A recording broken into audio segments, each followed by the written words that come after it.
Hello guys, once again welcome to our channel Future Nursing Officer. Today our topic is heart failure. We have already discussed about the heart failure in first part. Previous class we have discussed about what is heart failure and its classification and etiological factors and pathophysiology of heart failure या congestive cardiac failure या अपन कह सकते हैं congestive heart failure. In this class we will discuss about the clinical features and its management of heart failure. आज की class start होने से पहले अगर आपने अभी तक चैनल को सब्सक्राइब नहीं किया है तो चैनल को सब्सक्राइब कर ले और बेल आइकन को भी प्रेस कर ले. तो स्टार्ट करते हैं आज की क्लास में हार्ट फेलियर का जो क्लिनिकल मैनिफेस्टेशंस है वो. क्लिनिकल मैनिफेस्टेशंस को 2 टाइप्स में डिवाइड किया है क्योंकि इसके जो क्लिनिकल मैनिफेस्टेशंस है वो काफ़ी इम्पोर्टेंट है. तो इसके जो क्लिनिकल मैनिफेस्टेशंस है उनको अपन 2 टाइप्स में डिवाइड किया है. एक तो लेफ्ट साइडेड हार्ट फेलियर और दूसरा राइट साइडेड हार्ट फेलियर. तो इसको अपन पढ़ेंगे. पहला left sided heart failure. Left sided heart failure क्या होता है? When the left ventricle can't pump blood out of the chamber. जब जो लेफ्ट वेंट्रिकल है वो अनेबल हो जाता है ब्लड को पंप करने में. जब लेफ्ट वेंट्रिकल ब्लड को पंप नहीं कर पाता आउट ऑफ द चेम्बर तब क्या होता है? लेफ्ट साइडेड हार्ट फेलियर हो जाता है. तो देखिए, when left ventricle can't pump blood out of the chamber leads to left sided heart failure. इससे लेफ्ट साइडेड हार्ट फेलियर हो जाएगा. और लेफ्ट साइडेड हार्ट फेलियर होगा तो उससे क्या होगा? जो कार्डियक आउटपुट है वो कम हो जाएगा. और कार्डियक आउटपुट कम होने की वजह से जो टिश्यू के अंदर जो हाइपोक्सिया की कंडीशन डेवलप हो जाएगी, यानी टिश्यू के अंदर हाइपोक्सिया हो जाएगा. और टिश्यू के अंदर अगर हाइपोक्सिया हो गया तो उससे क्या होगा? Decrease renal perfusion. Tissue hypoxia होने की वजह से जो रीनल परफ्यूजन है वो भी कम हो जाएगा.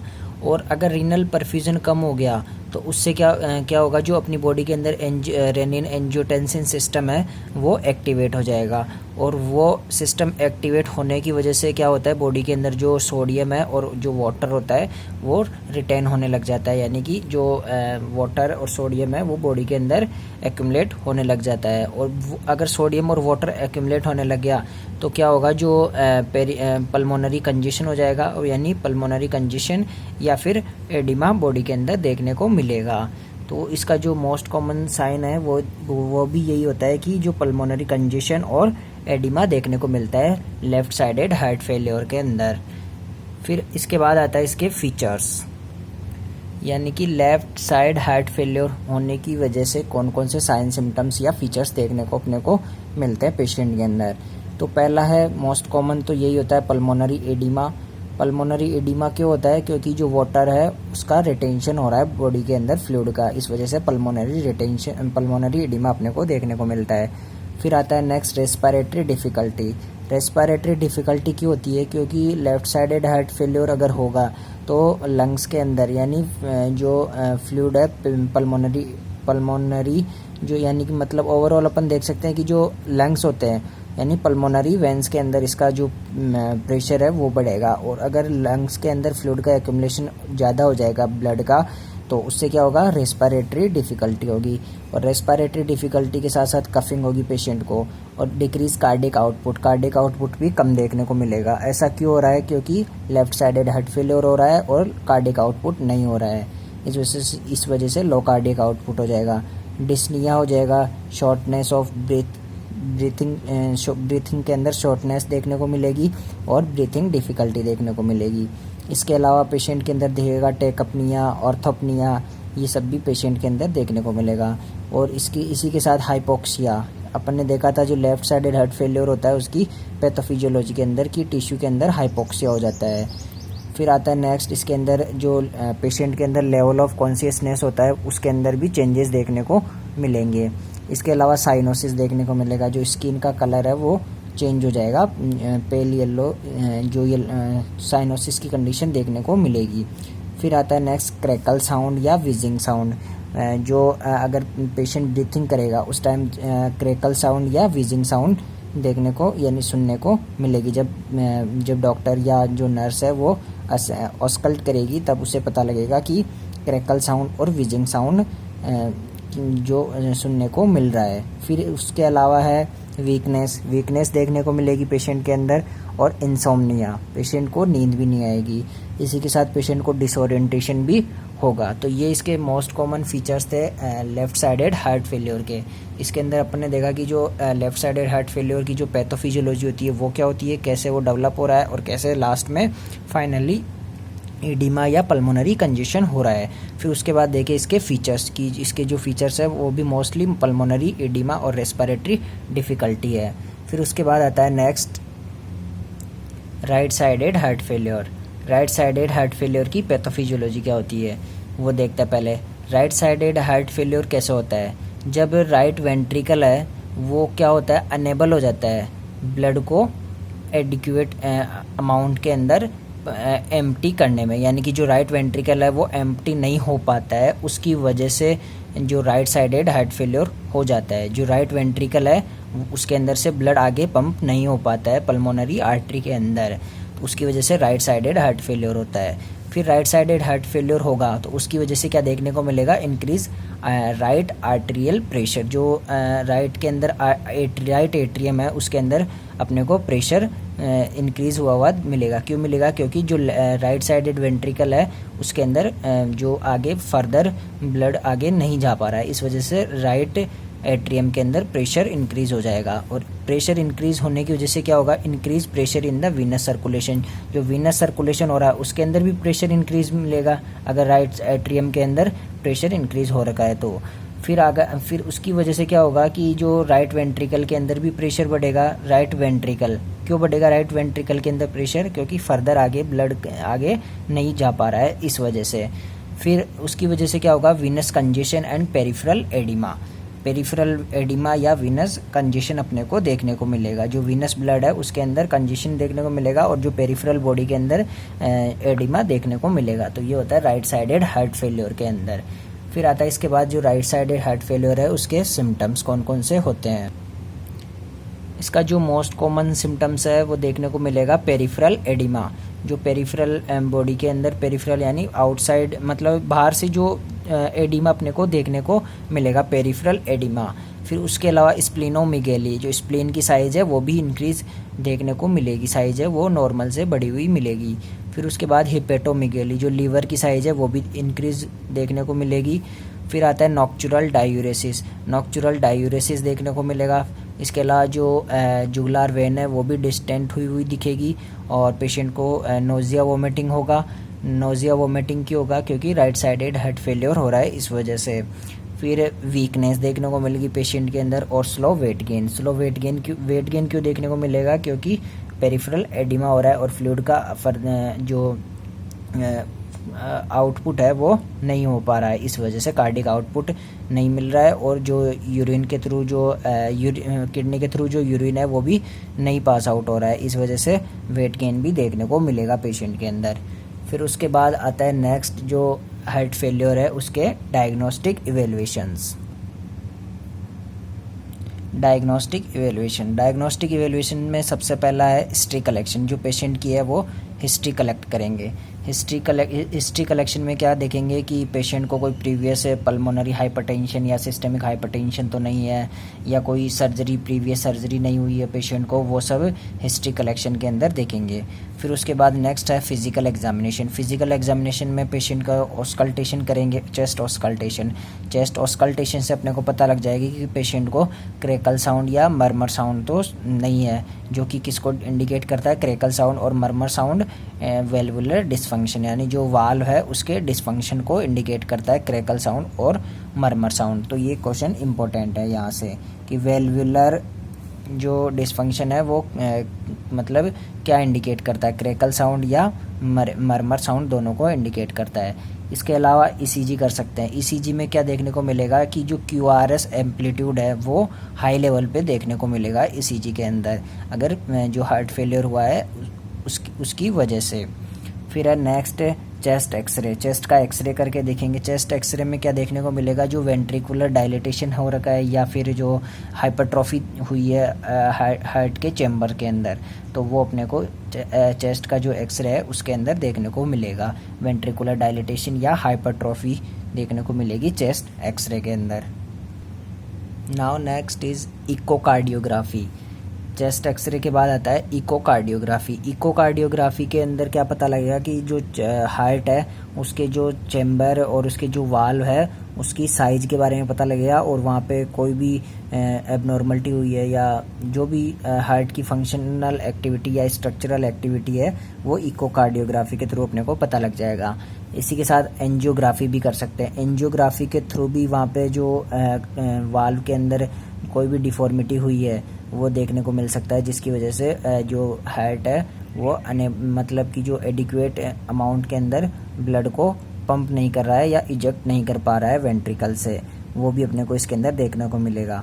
फिर सीटी स्कैन या एमआरआई, इसके अंदर भी यही सेम है जो अपने को देखने को मिलेगा। एंजियोग्राफी, इकोकार्डियोग्राफी या चेस्ट एक्सरे के अंदर या सीटी स्कैन एमआरआई के अंदर तब देखने को मिलता है जब ये सीवियर कंडीशन होती है। जब इनसे डायग्नोसिस नहीं हो पाता है चेस्ट एक्सरे से या इकोकार्डियोग्राफी से, तब करते हैं सीटी स्कैन या एमआरआई।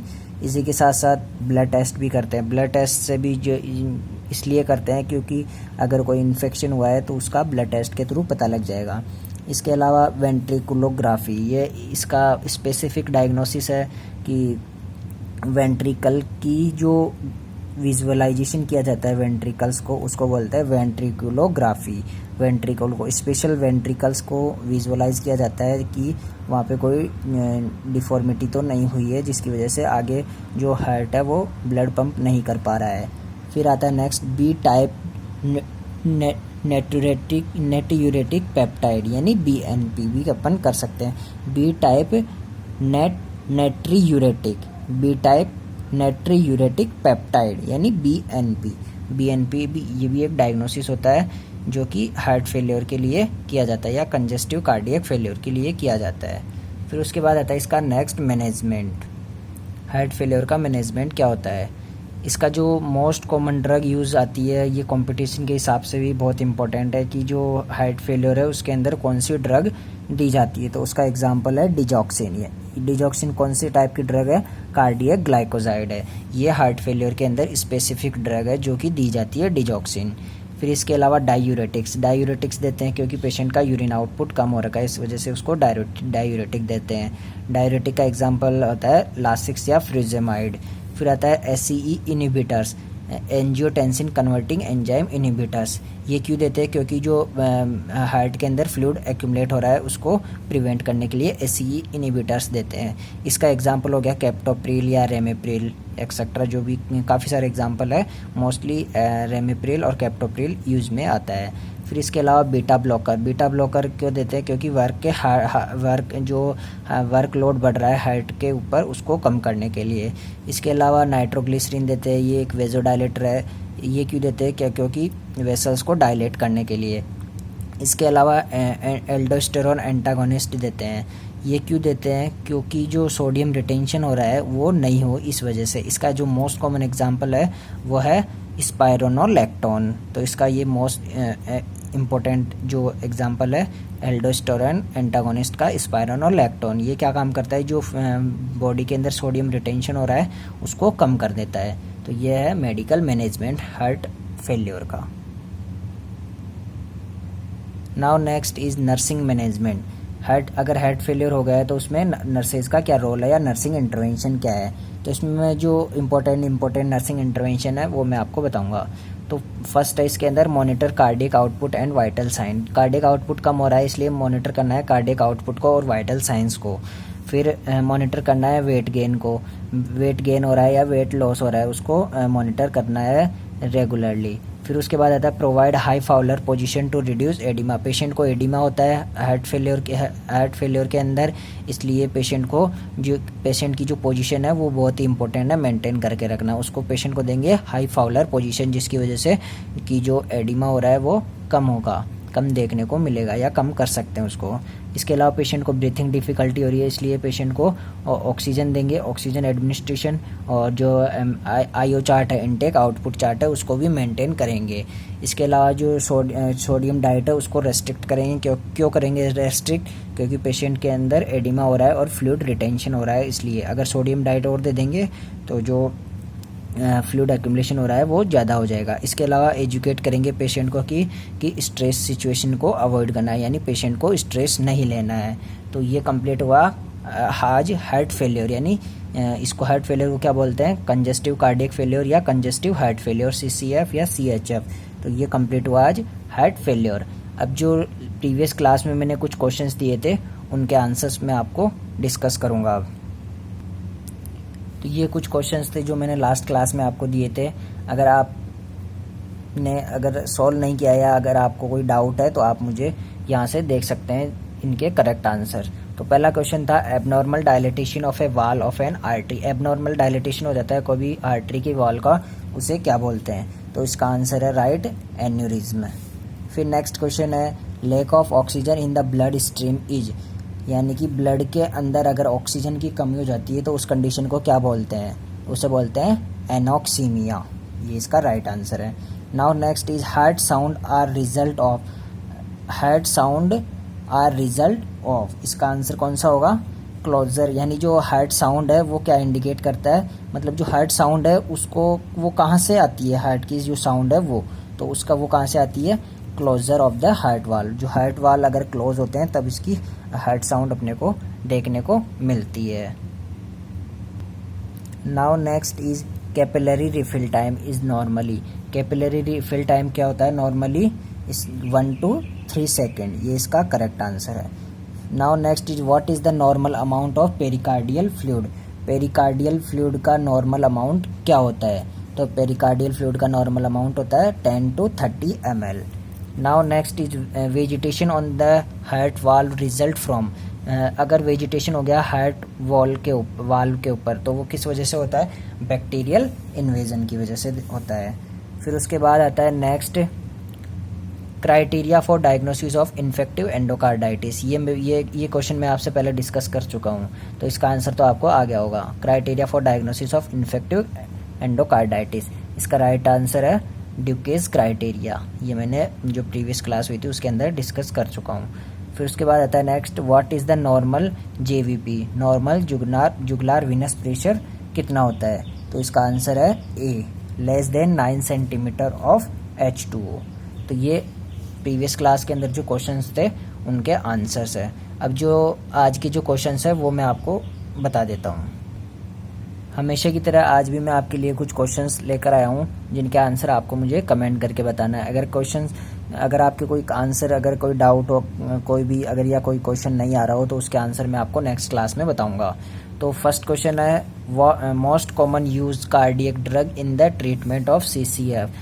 ये जो क्वेश्चन है ये तो मैं आज की क्लास में ही डिस्कस कर चुका हूँ, तो इसका आंसर तो आपको बहुत ही ईजीली मिल जाएगा।